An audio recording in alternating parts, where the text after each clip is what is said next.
everyone, my name is Apero, and welcome to the first series of challenges from Gwent as of July 2018. Here you'll be seeing 6 Northern Realms videos, all of which will show the different challenges, how I go about playing them, and some reasoning behind why.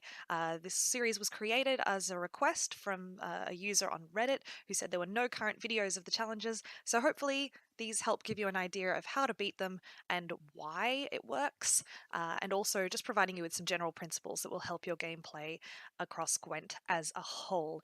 Before the video, I please do encourage you to hit that subscribe button, leave a comment if you like, or also ask any questions that you feel are necessary to your understanding of the game. I'm always happy to help. I hope you enjoy the videos, and I'll see you around. Bye. I'll play Pro Ladder. So let's go into Galloping Death. Here's the next one that we've got.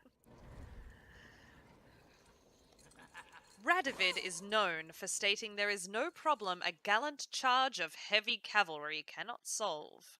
Some doubt the truth of this declaration. Some clearly have not seen Redanian knights, Redanian riders, in action. Okay, and the hints that this challenge gives us: Dagon can spawn a hazard at any time, so make sure you've got first light. Secondly, Radovid can shut down ancient foglets and Barbagazis. Good. So just reminding us of Radovid's lock ability and the fact that it can stop some abilities of the ancient foglets, which boost themselves by 1 every time there is fog on the board at the end of their turn, and Barbagazis, which also give carryover, just like we saw last time with the dwarves. So let's go in there.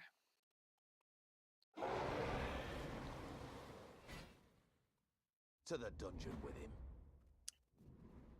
I love that primeval deity. How do I get that title? I want that title. Primeval deity. Okay, so opening with fog. We've got fog here on this row. We don't need to play into that at all. I think we're gonna again open up. Oops, just close that because we're not playing that deck anymore. Again, we're going to open with our Temerian infantry. Just thanks, guys. Just to make sure that they are out of our deck and we get that thinning effect that I mentioned earlier. Plus, it's a proactive play. Come to Pappy. Come to Puppy. Did somebody say fog? Yeah. So guys, for those who might be new to my channel, I have a fog voice command that you just heard, and people like it. People like it. Alright, so there's one of the ancient foglets I mentioned before, which boosts by 1 if impenetrable fog is on the board at turn end. And there's the fog, so it's going to boost itself by 1 every time. So we could just clear the fog to deny it value, which I think is what they're hoping for us to do. So let's do that. Clear skies. So this card that we're playing here, it gives us clear skies or rally. Rally pulls a random bronze unit from our deck.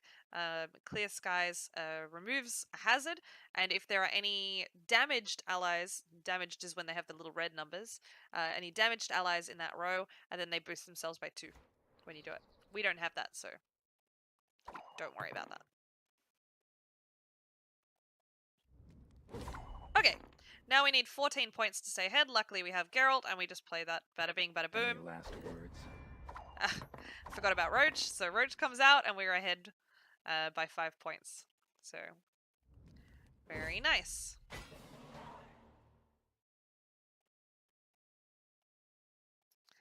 Okay, so this time, unlike the last 2 games, this time we're going into round 2 having won the other round. Now, we're playing against a weather deck, right? So, generally speaking, you don't want to go into a long round against a weather deck. However, I think it's also good for you to see how this interaction happens between the coin flip, right? Where if we're going into round 2 like this, if we pass, they play a card, they're on 10 cards, we're on 10 cards, and then we go into round 3 and they are forced to play first, and then we have what's called last say, which means that we play the last card of the game. I think I'm going to risk it, especially since we've got Clear Skies in our hand via Death Mold. I think I'm going to risk it, and we're just going to do what's called a dry pass, and we're going to pass without playing a card. Guys, what should I have for lunch? Oh man, there's a lot of ideas in there.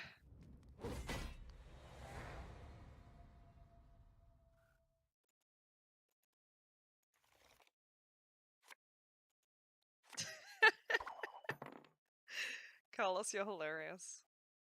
I'm glad that you're my son. Alright.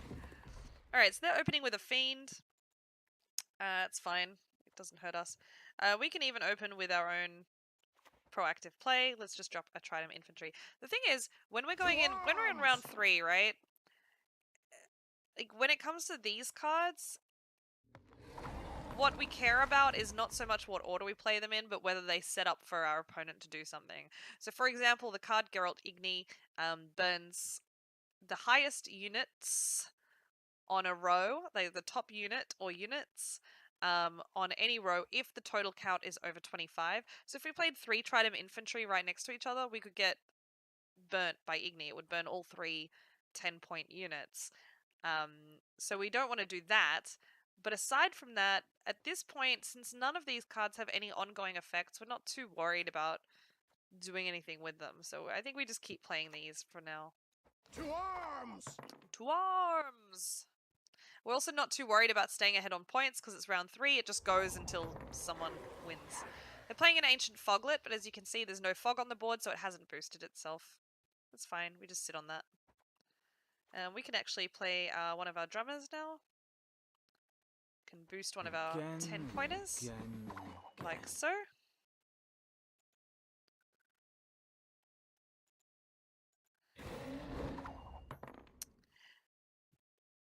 Yes, One Dive, I've been meaning to turn Buttspot off, but I keep forgetting. Hang on, let me see if I can do it now. Twitch.tv/Buttspot. I don't know if I've gotten that right. Hang on, let's see. Commands, leave me. Here we go. Okay, Buttspot should be gone now. Alright, let's get back to business. Alright, so they played a Wyvern and they hit some of our units and stuff. It's kind of annoying, but it's fine. At this point, I feel like let's just drop our Trollolol right in the middle here. Go. Another proactive play. He doesn't interact with the opponent's side of the board, so we just play him. It's that simple. Alright. I guess they're trying to kill him. For Thunderbolt, we want to make sure that we have 3 adjacent units, right? We don't want to put too many high-powered units on one row. So we're going to play our Temerian Drummer. We're going to boost our Trident Infantry by 10. And that's going to be our target for the Thunderbolt potion. Hey, there's the fog. So now we have the clear skies, and now you guys are going to get to see an example of how clear skies... Me, Daddy. You guys, I swear. Of how clear skies boosts a damaged unit.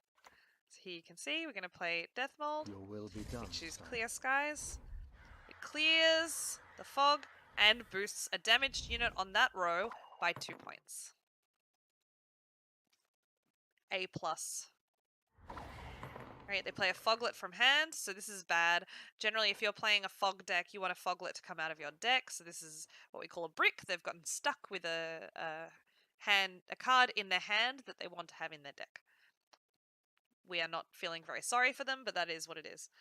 We're going to hold off on Radovid, I guess, as we haven't seen a good target yet, but I suspect that we were meant to play it on this Foglet earlier. We're going to play this one here. Looking to dance, mate? Looking to dance, mate. And we're just going to hit that Foglet and kill it. Goodbye, forever. You are dead now. Oops, wrong screen.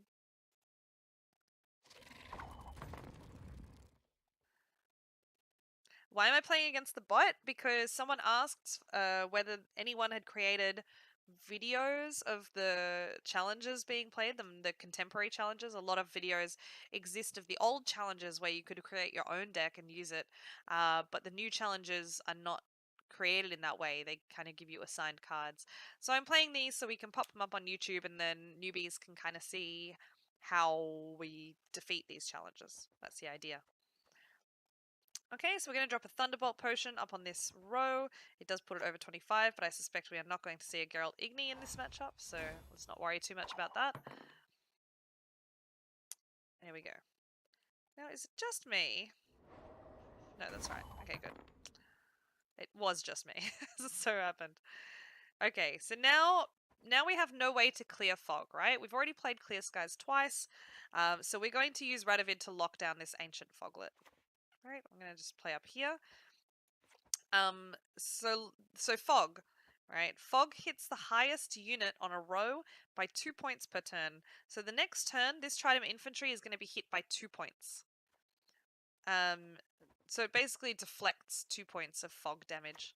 But we can at least deny Checkmate. this ancient foglet its continued boost. None of the other units on our opponent's side have any ongoing effects, so it doesn't really matter which one we block at this point. We'll just tick that one. Why not? Why not? Oh, why is it on the screen? I don't want it on the screen. Derp. Okay, so they played the crones, and much like the silver witches that we saw in the last game, there's normally 3 of them. I don't know why there's only 2 of them in this example. Okay, and then we're gonna drop a mauler, deal 4 damage. You looking at? What you looking at? Dead. Last card is oi, big spear tip.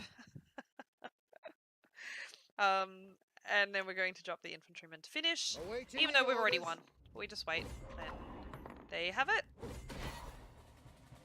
3rd challenge achieved. Hi again, Apero here. If you did like this video, please do hit the like and subscribe button, and feel free to leave a comment or question if you so desire. I will see you around. Bye.